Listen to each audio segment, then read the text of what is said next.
Hello, coucou! Bienvenue dans cette 6e vidéo de La Voix pour les Smulls.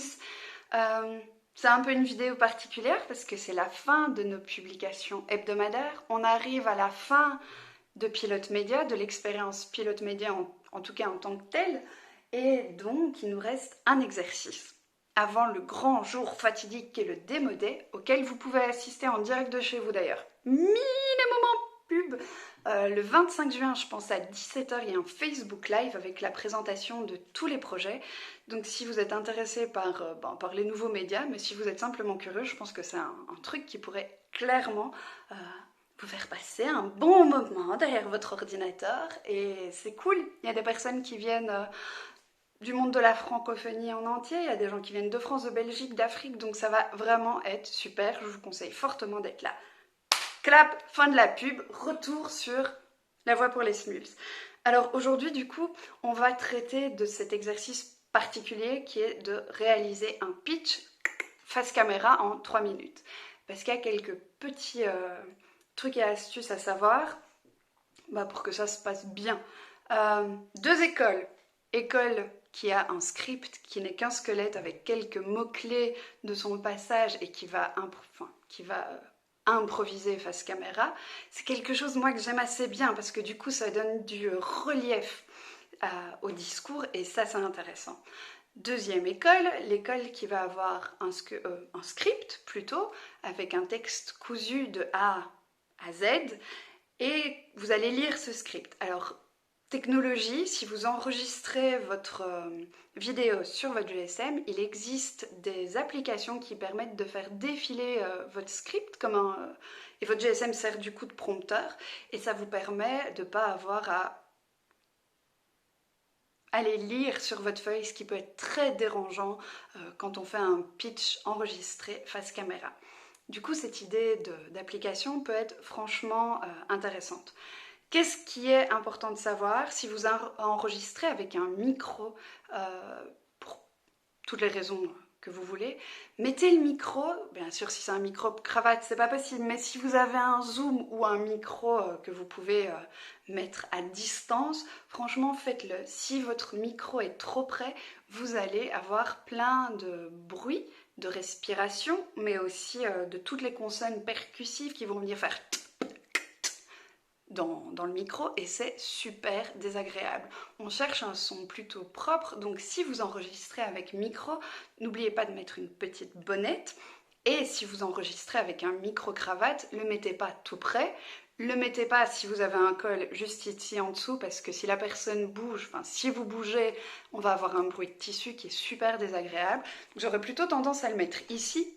Et donc, du coup, si vous tournez avec un micro-cravate, il va vraiment falloir absolument que vous parliez euh, ben, quelque part dans la direction du micro. Si vous commencez à bouger la tête comme ça, le son sera pas... la captation du son sera pas optimale parce qu'il y aura des moments de trou et ça, c'est pas top. Une autre chose qui peut arriver, c'est qu'on ait énormément de bruit de bouche. Les bruits de bouche, c'est tous les... Vous me remerciez. Donc tous ces bruits de bouche, en fait, ils peuvent être évités assez simplement. C'est généralement un manque de salive. Comment est-ce qu'on peut régler ça de manière hyper simple? C'est un jus de citron. Les agrumes, ça marche super bien. Vous avez préparez un petit verre d'eau avec un peu de citron et vous buvez une gorgée à chaque prise. Et ça va vous permettre justement de garder cette salive. Si vous n'aimez pas les agrumes, si vous êtes allergique au citron, pauvre de vous. Il y a d'autres techniques qui sont très très simples mais qui fonctionnent bien. C'est quand vous sentez que votre salive commence à manquer et que donc il y a des bruits de bouche qui commencent à apparaître, il y a un truc tout simple, c'est de se mordre la langue doucement, hein, on va pas jusqu'au sang, mais donc de se mordre la langue ou la joue.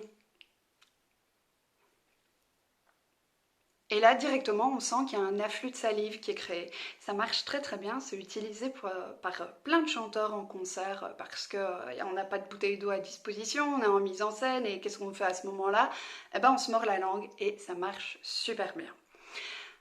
Donc ça, c'est deux trucs qui peuvent vraiment vous aider. Ce prompteur, le fait d'avoir une bonnette à votre micro, de placer le micro un peu plus loin, de vraiment pas le mettre ici tout près, et d'avoir soit un jus de citron, soit de mordre votre langue quand vous voyez que vous commencez à manquer de salive. C'est des choses qui peuvent vraiment vous aider à enregistrer un pitch de façon plus efficace et que votre voix soit mieux posée à ce moment-là. Oubliez franchement pas de faire vos exercices des 5 vidéos précédentes, enfin d'une vidéo. Vous faites quelques exercices pour vous mettre en voix avant. Ça va vous permettre aussi de vous mettre en condition et normalement avec ces 6 semaines d'entraînement déjà, ça devrait bien se passer. Du coup, on se donne rendez-vous le 25 pour assister à nos pitchs. Pitch, oh mon pitch, quand t'as un petit creux de média. Voilà, c'était l'instant impro ridicule pub des années 90, mais j'espère que cet instant ridicule pub des années 90 vous donnera envie de nous retrouver le 25 pour notre démodé avec Pilote Média. Ça va vraiment être cool. Soyez là, ça va être chouette, on a des super projets à vous montrer et puis l'aventure ne fait que commencer. Donc, des bisous. Et du coup, pas la semaine prochaine puisque c'est déjà la fin. Mais si vous avez des questions, franchement, n'hésitez pas. Qui sait, on peut refaire des vidéos dans... Ouais, si vous avez des questions, shootez dans les commentaires et on arrangera pour se faire des petites vidéos de temps en temps où on fait le point. Voilà, je vous fais plein de bisous. Et à bientôt, au 25. Gros bisous!